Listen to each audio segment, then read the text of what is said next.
We know that Brexit will damage our economy.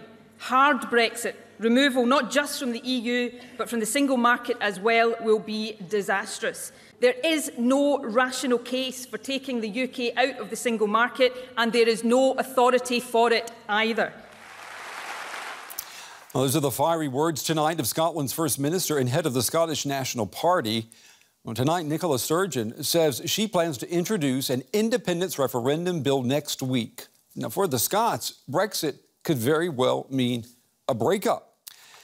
Prime Minister Theresa May, UK Prime Minister Theresa May, says that the country's exit from the European Union should be completed by 2019. Now, that may happen with a UK minus Scotland. A significant majority of Scottish voters, they wanted to stay in the European Union.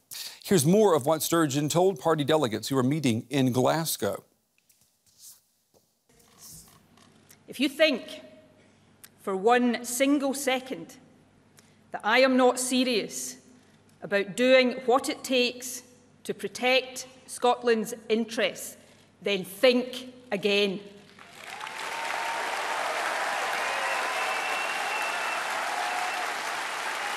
I am determined that Scotland will have the ability to reconsider the question of independence and to do so before the UK leaves the EU if that is necessary to protect our country's interests. So I can confirm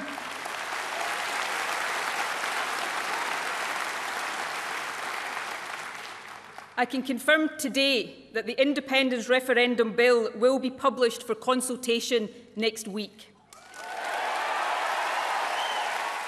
All right, so the wheels of change may be in motion. Let's talk about that. I'm joined now by Professor Ian Begg from the London School of Economics and James Dornan, a member of the Scottish Parliament in Glasgow. Gentlemen, to both of you, good evening. Thanks for joining us on the day. Mr. Dornan, let me start with you. Do you support a second referendum, and do you think you've got enough votes this time around to make it happen? Of course I support a second referendum. I'm a member of the Scottish National Party, and we believe that independence is the best future for Scotland. Do I think we've got enough support that the referendum will not be taking place just now? The referendum will be taking place depending on the circumstances and dependent on the level of support that the movement for independence has. So I think, yes, we should have a second referendum, and I think that when we do have it, we will win it.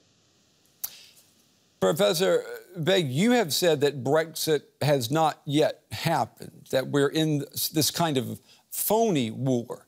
Is Scotland about to fire the first shot in the real Brexit war? Well, it certainly will be firing shots. Whether it's the first shot remains to be seen, because it's been announced already that Theresa May wants to call Article 50, which triggers the exit of the UK from the European Union by the end of March next year. So there's a series of, shall we say, manoeuvres taking place. Not quite shots yet, but they're getting there.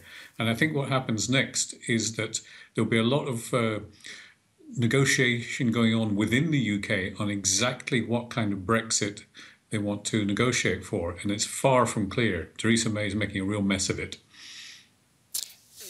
Scotland, if it does come to this referendum, it will vote on whether or not to leave the UK, and also, in order to stay in the EU. Professor, is it more important economically to Scotland than being in the United Kingdom? Well, that's an uncertain point, because the biggest export market for Scotland is, let's face it, England, not the rest of the European Union. So for going an England market, if England goes for what we were calling a hard Brexit, which implies customs posts at the borders, then Scotland would find itself at least partly outside the important domestic market that currently consists of England. Whether it compensates for that by having the market in the rest of the European Union is an open question. And I think that the arithmetic tells us that as things stand, Scotland would risk being worse off with a hard Brexit taking place in the rest of the UK.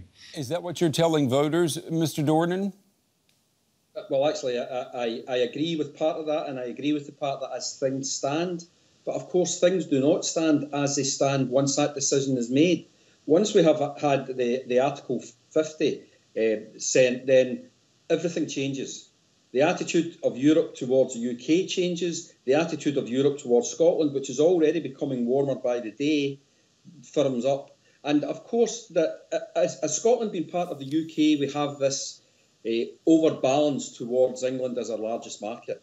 But if Scotland was part of the EU while England wasn't, then there'd be a complete rebalancing of Scotland's market. And Scotland's market could be that wider European Union, where England would no longer be a competitor in that union, because it looked quite clear that a hard Brexit is the only Brexit that they are going to get. So there are two options. One is that they... Yes? Oh, well, excuse me, Mr. Norton, but you've already had one referendum, and you didn't have enough votes in that one. You didn't have enough Scottish voters who were convinced that leaving the UK is a good thing economically. Why would they think differently now? Because one of the key planks, one of the many promises that were made to us before the referendum in 2014 was that the one guarantee of staying in the EU was to vote no and stay in the United Kingdom. And a lot of people voted to stay in the United Kingdom so they could continue with the certainty of being in the EU. That has been shown to be a complete fallacy. The only way that you can now have a real prospect of staying in the EU is for Scotland to become an independent nation and Scotland to be a member of the EU, continue to be a member of the EU, not to have to rejoin. So I think that already we're seeing a growth in support before Article 50 has been launched. So my view is that the support for independence will continue to grow. And remember that we came from 27% when the referendum campaign started to 45%. We're now starting at 45 and above before the campaign starts, in completely different and much more favourable circumstances to us, although I strongly regret these circumstances that we voted for Brexit.